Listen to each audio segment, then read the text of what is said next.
তো আজ বানাবো অপূর্ব স্বাদের ঢাকাই সবজি পোলাও। সাধারণ পোলাও থেকে স্বাদে এবং গন্ধে অনেকটাই আলাদা এই পোলাওয়ের রেসিপি। তবে রেসিপিটা শুরু করার আগে লাইক ও সাবস্ক্রাইব বাটনটা অবশ্যই প্রেস করে দেবেন। তো প্রথমে এখানে নিয়েছি 1 কাপের মতো বাসমতি চাল। চালটাকে প্রথমে ভালো করে ধুয়ে নিয়ে ভালো জলে ভিজিয়ে রাখবো আধা ঘন্টার মতো। আর এই পোলাও রেসিপি বানানোর জন্য কয়েকটা সবজি নিয়ে নেব। প্রথমে নিয়ে নেব পেঁয়াজ কুচি।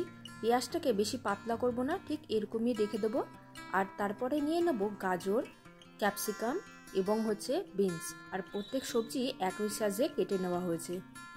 তো প্রথমে কড়াইয়ের মধ্যে তেল গরম করে নেব আর দিয়ে দেব 2 টেবিল চামচের মতো ঘি। ওই তেলের মধ্যে প্রথমে ভেজে নেব পেঁয়াজ কুচি। পেঁয়াজগুলো বেশি ভাজার দরকার নেই, হালকা ভাজা করলেই হবে। আর পেঁয়াজগুলোতে যখনই একটু বাদামি রং ধরে আসবে তখনই পেঁয়াজগুলোকে তুলে নেব। আর আপনাদের কাছে একটাই রিকোয়েস্ট, আমাদের রান্না যদি আপনাদের ভালো লাগে তবে ডলিস রেসিপি চ্যানেলটি অবশ্যই সাবস্ক্রাইব করে নেবেন। এরপর দিয়ে দেবো 2টো তেজপাতা এবং গরম মশলা ফোড়ন। আর এই রান্নাতে কিন্তু আরও কয়েকটি মশলা ব্যবহার হবে, যার কারণে এর স্বাদ কিন্তু আরটু বেড়ে যাবে। মশলা থেকে যখনই একটা সুন্দর গন্ধ বেরোবে তখনই দিয়ে দেবো 1 চামচের মতো আদা বাটা। আর যতক্ষণ না আদা থেকে কাঁচা গন্ধটা চলে যাচ্ছে ততক্ষণ পর্যন্ত একটু ভেজে নেব। এরপর দিয়ে দেবো কেটে রাখা গাজর। এরপর দিয়ে দেবো বিনসের টুকরো আর দিয়ে দেবো ক্যাপসিকাম। সব সবজিগুলোকে 2 থেকে 3 মিনিটের মতো ভেজে নেব। এই সবজিগুলো বেশি ভাজার প্রয়োজন নেই, চালের সাথে সেদ্ধ হওয়ার সময় না হলে বেশি সেদ্ধ হয়ে যাবে আর গলে যেতে পারে সবজিগুলো। এরপর দিয়ে দেবো ভিজিয়ে রাখা চাল, দিয়ে দেবো স্বাদ মতো লবণ আর 1 টিস্পুনের মতো চিনি। চালটাকে ভাজার সময় যখন দেখবেন জলটা শুকিয়ে আসছে তখনই অ্যাড করে দেবো 2 কাপের মতো গরম জল।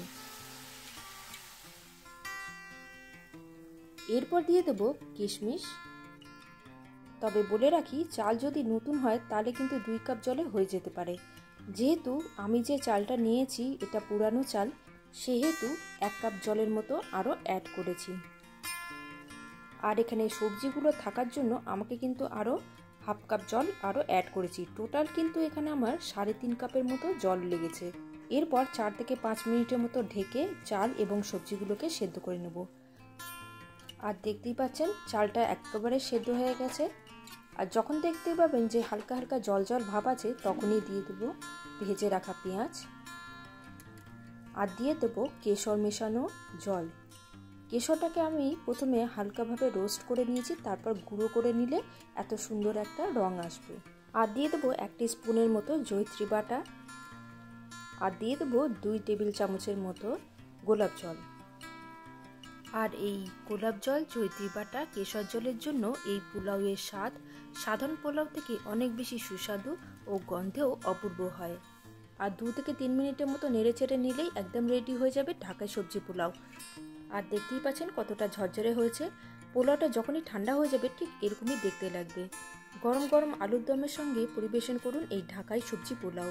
আর আমাদের রান্না যদি আপনাদের ভালো লাগে তবে ডলিস রেসিপি চ্যানেলটি অবশ্যই সাবস্ক্রাইব করে নেবেন। আজকের মতো আসি, তাহলে দেখা হচ্ছে পরবর্তী রান্নাতে।